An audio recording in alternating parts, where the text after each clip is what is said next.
It's still June 12th. Just got home. It's like 10:48 p.m. Oh, let me show you my printmaking stuff. Pause. Okay. So I took a printmaking class for the first time. So excited because I've never done, I don't think I've ever done printmaking. Or maybe yeah, but like on a silk screen shirt. But this was like old school stuff, which I really appreciated. My cousin taught the class. So this is what I created. See if it shows up. I think it'll show up. Oh yeah, it does. You could actually see what it says. For me, it's backwards. That's cool that it shows up. But yeah, it says energy. And so there's, I used blues and violets. And so when I actually printed it, printmaking paper is what it came out. Or at least the best one. But anyways, it was a great experience. They're water-based, so I like that because it comes off. And we had, just for catching up. And then they asked me a question that I've never been asked before because of the topic of conversation that we were having. So they asked me, am I an anarchist? You would think I would know what that means, but I really don't.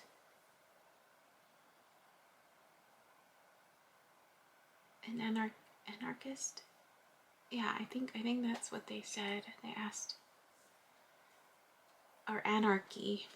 Anarchism. Anarchism? I'm gonna have to look that up again. Anarchism. Belief in the abolition of all government and the organization of society on a voluntary cooperative basis without resource to force or compulsion. I mean, so I told them, I said, the only time I've ever heard of anarchy is Sons of Anarchy. Just show. Never really understanding, right? Never really putting it together. What anarchism is or anarchy, aside from, you know, I didn't grow up political involvement. I didn't grow up reading, you know, a lot about politics or culture or colonialism or patriarchy. Like, all this is new for me. And so the reason how this conversation came up, we were talking about Project Survive, and just, speaking of which, I need to make a note for myself.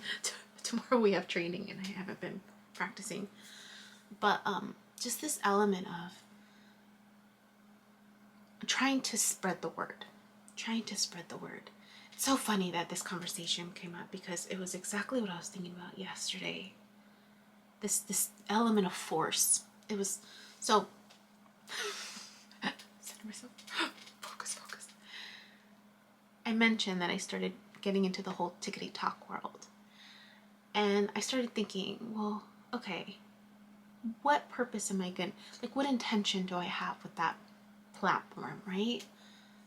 What messages am I going to try to convey? That it's not, that's short and sweet, where the content is purposeful and long enough to spark something within someone or trigger someone, but for the purpose of critical thinking. And yeah. So then I thought, okay, food for thoughts. That's all I'm going to do is try to generate short, sweet thoughts for critical thinking. And the first topic that came to mind was this idea of forcing people to do something against their will. I started thinking about how we're so quick to try to force someone to see things from our perspective. I mean, we see it right now, right? We're seeing it right now in society, this duality of, like, you know, left wing, right wing, right? Democrat, Republican, and then everything in the middle, right? And you know, pro-choice, pro-life, you know, guns, no guns, you know, just this split thinking, right? So I was explaining to them, I said, oh, because they had asked me if I had spoken about Project Survive to my family. And I said, I tried, but then I stopped because I realized that's not their focus. That's not their focus. They're not there. It's either too much and they're just trying to function. And so I said, I had to realize that it's just not an area of focus for them. Does that make it wrong, right? And they were sharing with me how, there was a triggering of like, but it's wrong. We need to correct. So I kind of challenged them. I said, we are at the tip of destruction. We are at the tip of destruction right now. The way society is going, the way the splitting continues, right? Of trying to, regardless of where you stand politically, the fact that if you are on one extreme to the other, force is still force regardless of what side you're on. If you're trying to force someone to see things your way, it's the same exact, it doesn't matter what you decide to believe in. You're forcing someone to change. Force is force no matter what you're trying to convey. So I said to them, we have to entertain the idea that if I co-create with the universe, then I have a certain part to play in what's happening in the world right now. Even I have to wrap my mind around entertaining the possibility and I told them, I said, a lot of people aren't going to get this. They're not going to get it. And it's because they're in pain. And this is where the awareness of what pain is and the purpose of pain is so important. The more you know your emotions and the purpose that they serve, the more you'll be able to see beyond the pain. Because when we're in so much pain, we tend to project that on other people.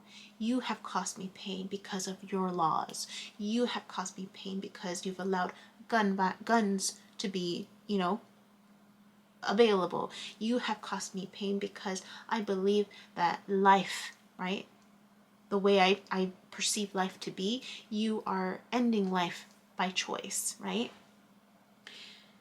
And so there's this projection because we don't know how to deal with pain.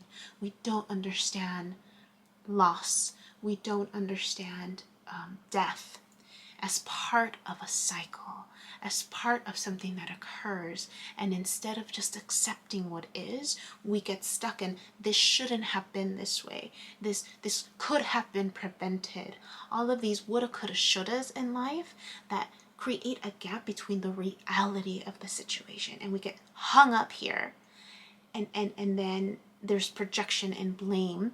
Why? Because we have been conditioned. We have been conditioned to place our sense of self and safety outside of us, right? To systems of government, to systems of organizations, to other people. And this has been colonialism over time. That's what this is. That's what this is. And we don't realize it.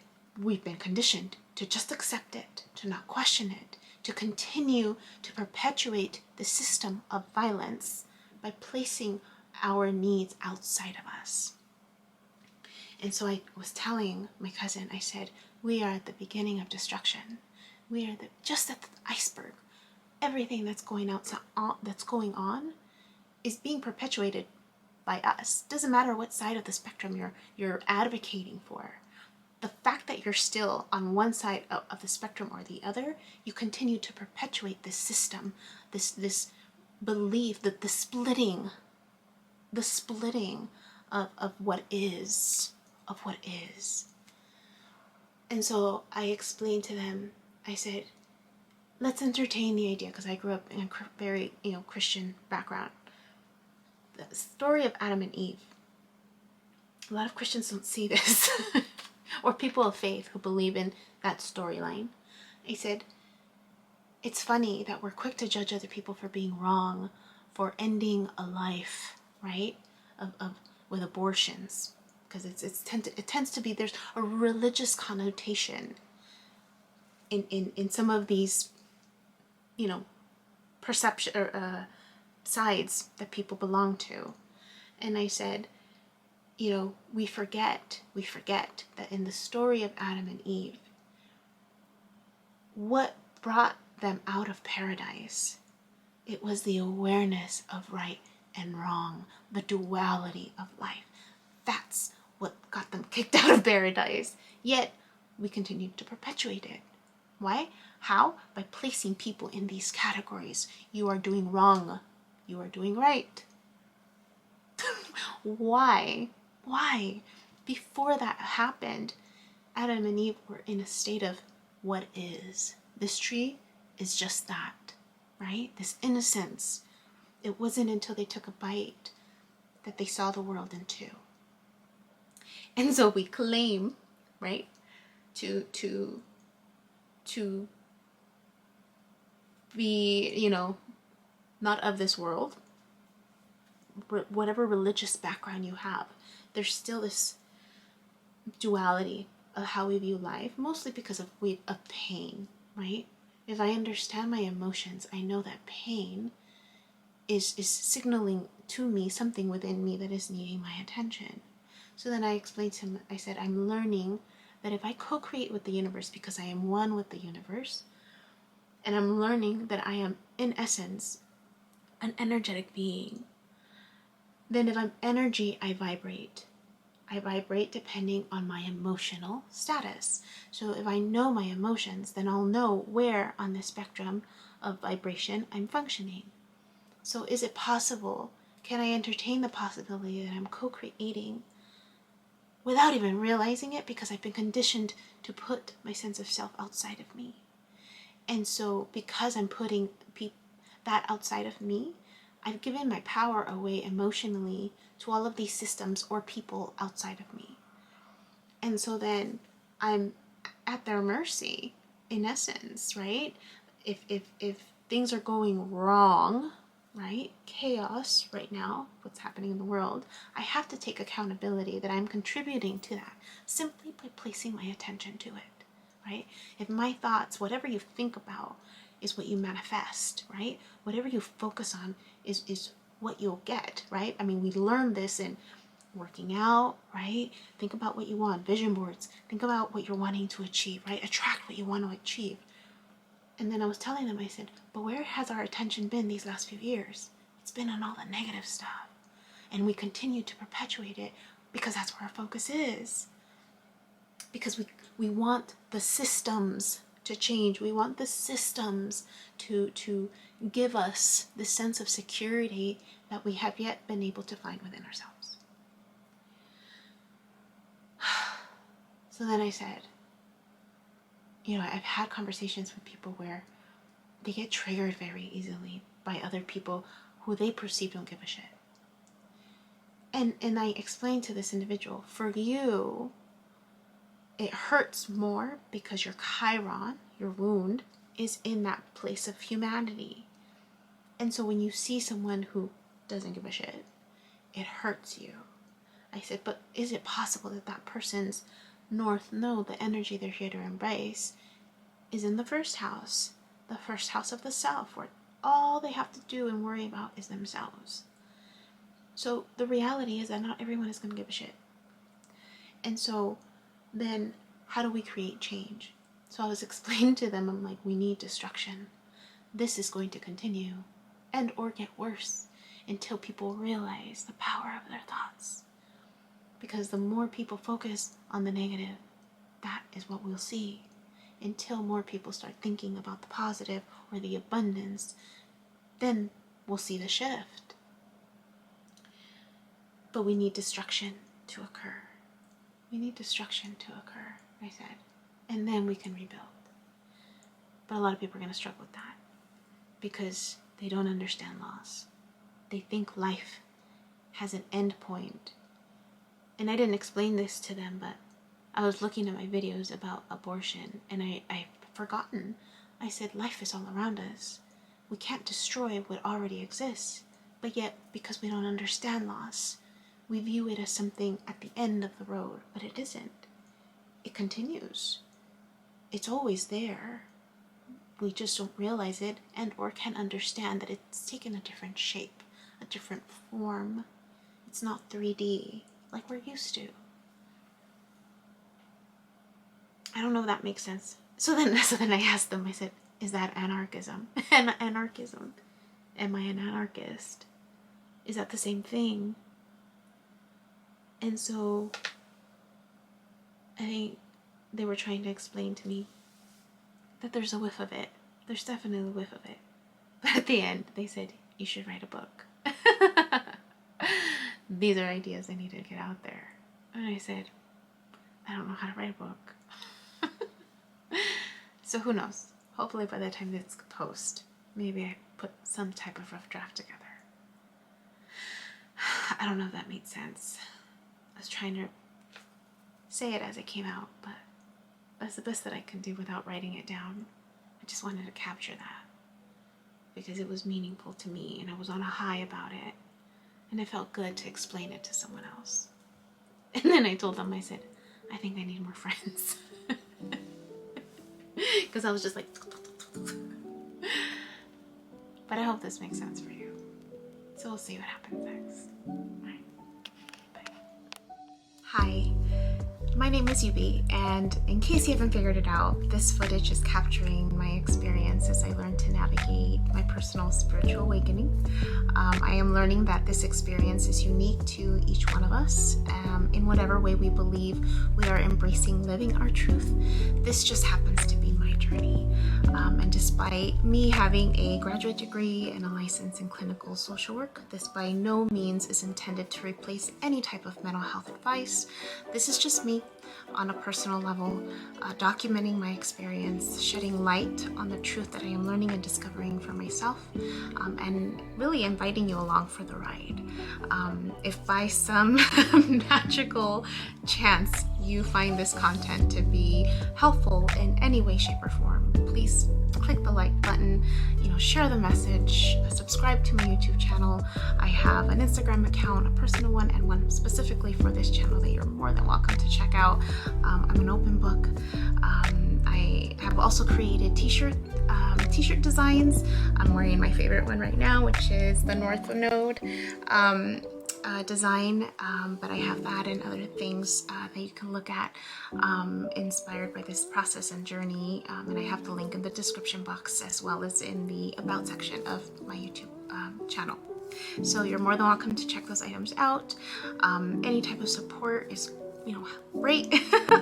Again, if you find this content really helpful or meaningful, sometimes when we take that step and be vulnerable, with showing what's inside our hearts and what's really our truth, we realize that we're much more connected than what we thought we were. And so I hope that as I'm living this experience and that you find some type of truth for yourself or find some type of ability to heal in some way just by relating, just by knowing that you're not alone. That really has been my goal with this process, not just being able to connect with others, but really for my own healing. It's definitely been a therapeutic experience and a very creative one for myself. So I thank you, and I wish you all the best, and we'll see what else comes next for me.